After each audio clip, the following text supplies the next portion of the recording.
Raj Samani from McAfee. Raj, you're very welcome. Oh, thank you. Can you tell us a little bit about why you're here today and what you were talking about? So I gave a talk at the keynote stage where I was talking about really the future of our society and the role that I think digital trust plays in everything that we do, from potentially influencing our elections to the devices that we leverage and we're going to be utilizing, like self-driving cars or medical environments. So to make it a safe environment. Well, yeah, I mean, I think the word safe can be debated, Yeah. but to make it a society that we trust, because if you think about it, in a few years' time, you're going to be sitting in a car and that car's going to drive for you. You're going to want to go to hospital and you're going to want that data to be accurate about you. So we have to trust the digital systems that we rely upon as a society. And I think, you look at the manipulation and misinformation campaigns impacting the democratic process in society, Yeah. You'd have to argue that it's not working today. So how does McAfee propose to put a safety rule in place across driverless cars, elections, all of that kind of technology? So, today cybersecurity is seen as an outlier in the tech industry. You have these major platforms, and security is seen as, well, okay, we'll install a product or we'll roll out, antivirus or something.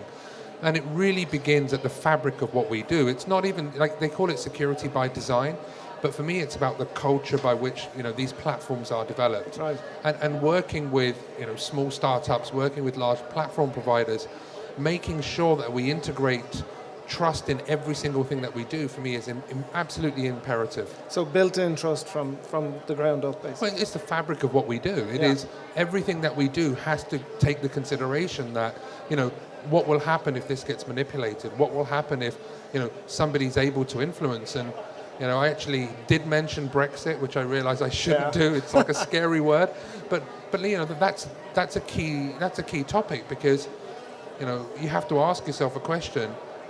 Was that a fair vote, or was it manipulated? And I think we have to move away from doubting the democratic processes. And so today, let's be honest, we still have so many questions and so many hacks and so many breaches. More has to be done. So at the forefront of McAfee's internet security, so take Brexit for example, how do McAfee propose to insulate fair democratic elections against corruption? It's a big question. I know. It's a huge question.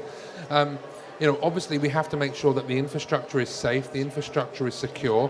As we move towards more of an online kind of approach, we have to make sure that the devices that are coming out try to understand the potential risks to these devices.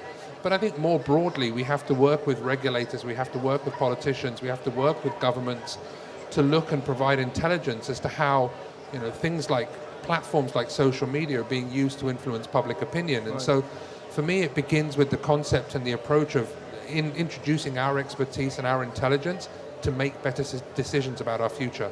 So I'm going to ask you a kind of a very broad question, but what, from your own personal point of view, what do you see as the greatest threat to internet security going forward? My daughter. Right.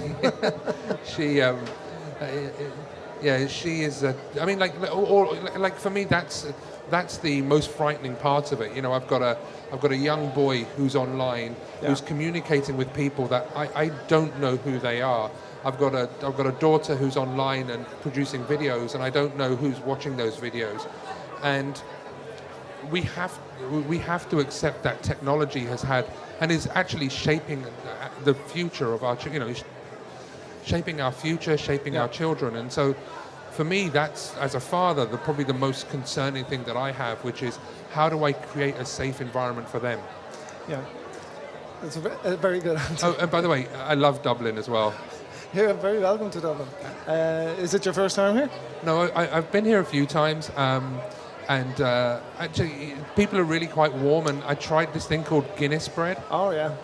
And I tell you, I'm addicted to it.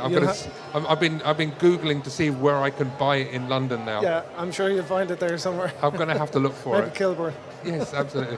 Listen, Raj, thanks very much for joining us. Thank you for your time. Very safe.